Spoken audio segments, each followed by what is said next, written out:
Assalamualaikum warahmatullahi wabarakatuh. Selamat datang kembali di SyiaTube 12 Channel, tempat di mana sejarah Islam diurai secara jujur, mendalam dan penuh makna. Dalam video bagian ketiga dari seri peristiwa Saqifah, kita akan menyelami momen paling menentukan dalam sejarah awal umat Islam, yaitu perdebatan sengit di Saqifah Bani Sa'idah, yang berujung pada pembaiatan Abu Bakar sebagai khalifah pertama. Apa yang sebenarnya terjadi di balik dinding Saqifah? Siapa saja yang hadir dalam pertemuan genting itu? Apa argumen yang digunakan oleh kaum Muhajirin? Bagaimana reaksi kaum Ansar ketika hak kepemimpinan mulai bergeser dari tangan mereka? Dan mengapa suara yang menyerukan nama Ali bin Abi Thalib sempat menggema, namun padam di tengah proses pembaiatan? Dalam episode kali ini, kita akan menelusuri sumber-sumber klasik dari berbagai riwayat, termasuk catatan dari Thabari, Balazuri, Yaqubi, dan Ibnu Ishaq, untuk mengungkap fakta-fakta penting yang jarang dibahas secara terbuka. Siapkan hati serta pikiran Anda untuk menyaksikan bagian penting dari sejarah umat ini.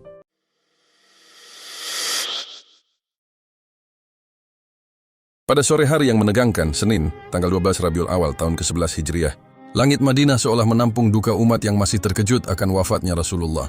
Di tengah suasana berkabung, belum sempat jasad Rasulullah dimakamkan, satu pertemuan penting berlangsung secara mendadak di Saqifah Bani Sa'idah. Tempat ini menjadi saksi awal peristiwa besar yang kelak mengubah arah sejarah umat Islam, pembaiatan khalifah pertama. 6 orang tokoh terkemuka dari kalangan Muhajirin, Abu Bakar, Umar bin Khattab, Abu Ubaidah bin Jarrah, Mughirah bin Syu'bah, Abdurrahman bin Auf, dan Salim Maula Abu Hudzaifah. Mereka memasuki majelis kaum Ansar yang sudah lebih dahulu berkumpul di sana. Mereka tahu bahwa sesuatu yang besar sedang dirundingkan. Dalam rangkaian pidato Jumat Umar bin Khattab ketika ia sudah menjabat sebagai khalifah, ia menceritakan, pertemuan Saqifah memanas ketika salah seorang tokoh Ansar berdiri dan berbicara lantang. Dengan penuh keyakinan ia memuji Allah, bersyahadat, lalu berkata, "Amma ba'du, kami adalah Ansar Allah dan pasukan Islam. Sedangkan kalian, wahai kaum Muhajirin, sejatinya hanyalah bagian dari kami, karena kalian telah hijrah ke Madinah dan hidup bersama kami." Umar bin Khattab yang turut hadir di majelis itu tidak bisa menahan kegelisahannya. Ia berbisik kepada para sahabatnya, "Lihatlah, mereka hendak mengambil keputusan sendiri tanpa kita." Namun sebelum ia sempat berbicara, Abu Bakar memintanya untuk tenang dan berkata, "Pelan, wahai Umar, aku tidak suka menyakiti hati mereka." Umar menurut dan menyerahkan momen itu kepada Abu Bakar, yang dinilainya lebih bijaksana dan fasih dalam berbicara. Abu Bakar kemudian maju dan berkata, "Kebaikan yang kalian katakan tentang diri kalian itu benar dan patut diakui. Namun, orang-orang Arab tidak akan menerima kepemimpinan dari selain Quraisy. Mereka hanya tunduk kepada kaum yang paling mulia di antara mereka, dari segi keturunan maupun tempat tinggal. Dan Quraisy adalah yang paling utama dalam hal itu." Pidato ini menggugah banyak orang yang hadir. Umar bahkan mengakui bahwa semua yang ingin ia sampaikan telah diucapkan Abu Bakar dengan lebih tepat, lebih dalam, dan lebih menyentuh. Dalam versi lain yang diriwayatkan oleh Al-Balazuri, pidato Abu Bakar dilengkapi dengan pernyataan, "Kami adalah orang pertama yang memeluk Islam. Di tengah-tengah umat Islam, kami memiliki kedudukan terhormat dan merupakan keturunan yang mulia. Kami adalah kerabat Rasul yang paling dekat. Sedangkan kalian, wahai kaum Ansar, adalah saudara kami dalam Islam dan mitra kami dalam agama. Kalian telah menolong dan melindungi kami, dan kami berharap Allah membalas kebaikan kalian. Maka jadilah kami adalah pemimpin, umara, dan kalian adalah para pembantu, wuzara." Abu Bakar juga menambahkan bahwa tradisi bangsa Arab tidak akan tunduk kecuali kepada orang-orang Quraisy. Ia bahkan mengutip hadis Rasulullah, "Para pemimpin berasal dari Quraisy, al-a'immah min Quraisy." Argumentasi ini menjadi kunci dalam pembentukan konsensus. Diperkuat oleh Abu Bakar yang menyatakan bahwa ia, Umar, dan Abu Ubaidah adalah sahabat terdekat Rasulullah, kerabat beliau serta para wali dan pelindung umat. Sangatlah menarik bahwa dalam buku Saqifah karya Al-Jauhari disebutkan bahwa Abu Bakar mengatakan dalam pidatonya, "Kami adalah keluarga Rasul dan para walinya, ashiratuhu wa awliya'uhu." Argumen ini menegaskan legitimasi moral dan spiritual yang melekat pada tokoh-tokoh Quraisy yang dekat dengan Nabi. Ketika berita pertemuan itu sampai kepada Ali bin Abi Thalib, ia tidak langsung menolak atau membantah hadis-hadis yang disampaikan. Sebaliknya, ia mengingatkan bahwa Rasulullah telah berwasiat agar berbuat baik kepada kaum Ansar dan memaafkan kesalahan mereka. Ali bahkan menyatakan, kalau kepemimpinan memang pantas berada di tangan Ansar, maka Rasul tidak akan memberi wasiat seperti itu. Namun Ali bin Abi Thalib juga memberikan sanggahan terhadap argumen Abu Bakar tentang kedekatan kekerabatan. Ia berkata, "Jika kalian menggunakan dalih kekerabatan dengan Rasul sebagai dasar otoritas, bukankah aku, yang lebih dekat hubungan darahnya, lebih berhak?" Dan jika kalian berdalih dengan musyawarah, bagaimana mungkin itu terjadi tanpa kehadiran para ahlinya? Marilah kita kembali ke pidato Umar bin Khattab. Ia mengisahkan kembali apa yang terjadi di Saqifah, terutama dialog dan dinamika yang melibatkan dirinya, Abu Bakar, Abu Ubaidah, serta kaum Ansyar. Umar mengutip pernyataan Abu Bakar yang ketika itu berkata kepada hadirin, "Saya relakan kepada kalian satu dari dua orang. Pilihlah siapa yang kalian senangi." Sambil berkata demikian, Abu Bakar mengangkat tangan Umar dan tangan Abu Ubaidah bin Al-Jarrah yang duduk di antara mereka. Menurut Umar, tidak ada ucapan yang lebih memberatkan dirinya daripada tawaran Abu Bakar itu. Ia berkata, "Demi Allah, saya lebih suka bangun dan memenggal kepala saya sendiri, jika itu tidak berdosa, daripada memerintah umat, sementara Abu Bakar masih ada di antara kami." Yaqubi, sejarawan Muslim klasik, menambahkan rincian pidato tersebut. Ia mencatat bahwa Abu Bakar menegaskan kedekatan kaum Quraisy dengan Rasulullah, seraya mengingatkan tentang dua tokoh penting yang didoakan langsung oleh Nabi, Umar dan Abu Ubaidah. Ia berkata bahwa Umar adalah orang yang pernah didoakan Nabi agar dikuatkan imannya, sementara Abu Ubaidah disebut oleh Nabi sebagai orang terpercaya dari umat ini. Abu Bakar menyarankan agar salah satu dari mereka dibaiat. Namun, baik Umar maupun Abu Ubaidah menolak dan menyatakan bahwa mereka tidak pantas mendahului Abu Bakar. Mereka berkata, "Anda adalah sahabat Rasul dan orang kedua yang menemani beliau di dalam gua saat hijrah." Menurut Balazuri, pada satu titik Abu Bakar sempat mengusulkan dirinya sebagai kandidat khalifah. Umar langsung menyahut, "Sementara Anda masih hidup, siapa yang bisa menggantikan Anda dari posisi yang telah ditetapkan Rasul?" Di tengah dinamika itu, Abu Ubaidah juga turut menyampaikan seruan kepada kaum Ansyar. Ia berkata, "Wahai kaum Ansyar, kalian adalah orang pertama yang membela Islam. Maka janganlah menjadi yang pertama pula yang memisahkan diri dan berubah." Seruan itu dilanjutkan oleh Abdurrahman bin Auf yang berdiri dan menyampaikan pendapatnya secara objektif. Ia mengakui jasa-jasa kaum Ansyar, namun menegaskan bahwa mereka tidak memiliki tokoh setara dengan Abu Bakar, Umar, atau Ali. Pernyataan ini kemudian dijawab oleh seorang tokoh Ansyar bernama Al-Munzir bin Arqam. Ia mengatakan bahwa meski tidak menolak keutamaan tokoh-tokoh muhajirin, kaum Ansyar juga memiliki sosok yang tak akan ditolak oleh siapapun jika mencalonkan diri sebagai pemimpin. Sosok itu adalah Ali bin Abi Thalib. Ketegangan pun memuncak. Dalam catatan Tabari disebutkan bahwa saat kaum Ansyar menyadari bahwa argumen Abu Bakar semakin menguat, khususnya terkait legitimasi kepemimpinan dari kalangan Quraisy, mereka mulai berseru, "Kami tidak akan membayat selain Ali bin Abi Thalib." Bahkan ketika proses pembayatan berlangsung, suara-suara dari kaum Ansyar yang bersikeras membayat Ali bin Abi Thalib masih terdengar di sekitar tempat kejadian.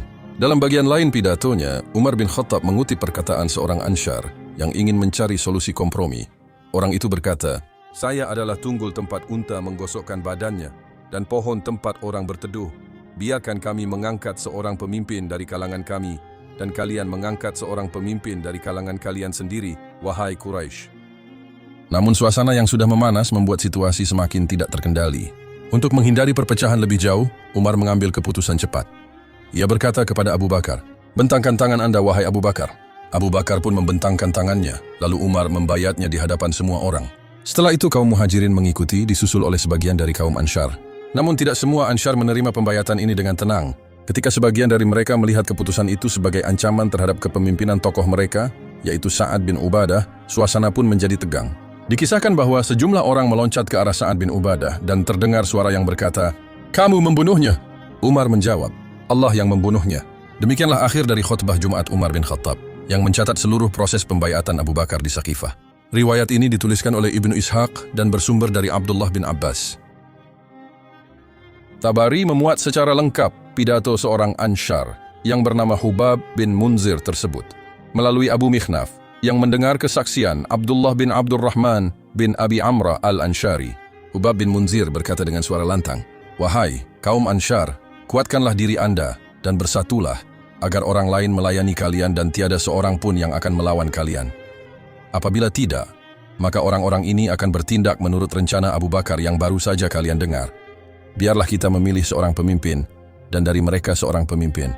Umar langsung menjawab, "Demi Allah, dua pedang tidak akan masuk ke dalam satu sarung. Orang Arab tidak akan tunduk kepada kalian, wahai orang Ansyar, karena Nabi adalah seorang dari kaum muhajirin. Tentang ini, kami mempunyai bukti yang jelas. Hanya orang yang telah meninggalkan Islam yang menolak hak penggantian Nabi oleh kaum muhajirin." Lalu Hubab bin Munzir berdiri dan berkata, "Wahai kaum Ansyar, jangan kamu dengarkan orang-orang ini Umar dan sahabat-sahabatnya. Mereka akan mengambil hak kalian dan merampas kebebasan kalian untuk memilih. Jika mereka tidak setuju, kirim mereka pulang dan biarkan mereka membentuk pemerintahannya sendiri di sana. Demi Allah, kamu lebih berhak menjadi pemimpin dari siapapun juga. Orang-orang ini adalah orang yang sama dengan orang-orang yang dahulu menolak untuk beriman kepada Rasul. Dan sekiranya bukan karena takut akan pedang kalian, mereka tidak akan masuk Islam. Kita akan berperang apabila perlu dan akan memaksakan keinginan kita kepada mereka yang menentang kita. Umar lalu berkata dengan nada tinggi, "Mudah-mudahan Allah membunuhmu." Sambil berkata demikian, Umar memukulnya sehingga ia jatuh ke tanah dan Umar memasukkan tanah ke mulutnya. Suasana menjadi lain tatkala dua orang Ansyar membelot, berbalik melawan kaum Ansyar dan membela kaum Muhajirin. Orang pertama adalah Bashir bin Sa'ad, saudara sepupu Sa'ad bin Ubadah, ketua suku Khazraj. Orang yang kedua adalah pemimpin kaum Aus, Usaid bin Hudayr, musuh bebuyutan kaum Khazraj sebelum Islam. Bashir bin Sa'ad berkata, "Wahai kaum Ansyar, kita kaum Ansyar telah memerangi kaum kafir dan membela Islam bukanlah untuk kehormatan duniawi, tetapi untuk memperoleh keridaan Allah Subhanahu wa Ta'ala. Kita tidak mengejar kedudukan. Nabi Muhammad adalah orang Quraisy dari kaum Muhajirin, dan layaklah sudah apabila seorang dari keluarganya menjadi penggantinya. Saya bersumpah dengan nama Allah bahwa saya tidak akan melawan mereka. Saya harap Anda sekalian pun demikian." Pada saat itulah Abdurrahman angkat bicara dan menyebut nama Ali bin Abi Thalib, dan suasana menjadi seru tatkala orang berteriak, "Kami tidak akan membayat yang lain kecuali Ali." Inilah yang dimaksud Umar bin Khattab tatkala ia mengatakan, "Pertengkaran menjadi hangat dan suara-suara menjadi keras. Dan untuk menghindari perpecahan selanjutnya, saya berkata, buka tangan Anda, Abu Bakar."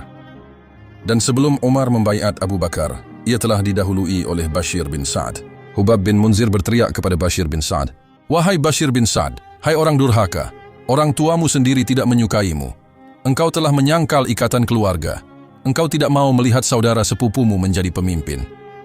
Tabari kemudian melanjutkan, sebagian kaum Aus, di antaranya Usaid bin Hudayr, berkata di antara mereka, "Demi Allah, bila kaum Khazraj sekali berkuasa atas dirimu, mereka akan seterusnya mempertahankan keunggulannya atas diri kamu, dan tidak akan pernah membagi kekuasaan itu kepadamu untuk selama-lamanya. Maka berdirilah dan baiatlah Abu Bakar." Ibnu Abdul Bar dalam isti'abnya malah mengatakan bahwa Usaid bin Hudayr telah mendahului Bashir bin Sa'ad, dan dengan demikian maka dialah orang pertama yang membaiat Abu Bakar. Setelah kaum Khazraj melihat bahwa kaum Aus telah membaiat Abu Bakar, maka tiada pilihan lain lagi bagi mereka, kecuali berbuat serupa. Meskipun Sa'ad bin Ubadah tetap tidak hendak membaiat Abu Bakar sampai ia dibunuh oleh Umar di kemudian hari, tetapi anak buahnya kemudian membaiat Abu Bakar. Jelaslah kedengkian dan persaingan antar suku telah memungkinkan Abu Bakar mendapatkan baiat dari kaum muslimin. Demikianlah rangkaian perdebatan yang terjadi di Saqifah, peristiwa yang menandai awal dari babak baru dalam sejarah Islam dan sekaligus menggoreskan garis perbedaan yang akan memengaruhi perjalanan umat hingga hari ini.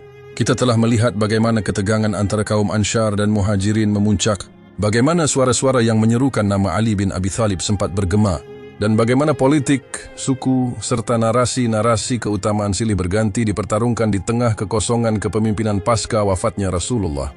Apakah pembayatan ini merupakan bentuk musyawarah umat? Ataukah ia lahir dari kegentingan dan manuver yang terburu-buru? Peristiwa ini mengundang kita untuk merenung. Apakah warisan kepemimpinan Rasul benar-benar diserahkan kepada suara terbanyak, atau justru telah diwasiatkan kepada seseorang yang lebih utama, namun diabaikan oleh sejarah yang ditulis oleh pemenang? Jangan lupa subscribe, tinggalkan komentar dan pendapatmu di bawah, karena sejarah bukan hanya untuk dibaca, tapi untuk dipahami dan direnungkan bersama. Sampai jumpa di episode selanjutnya hanya di SyiaTube 12 Channel. Wassalamualaikum warahmatullahi wabarakatuh.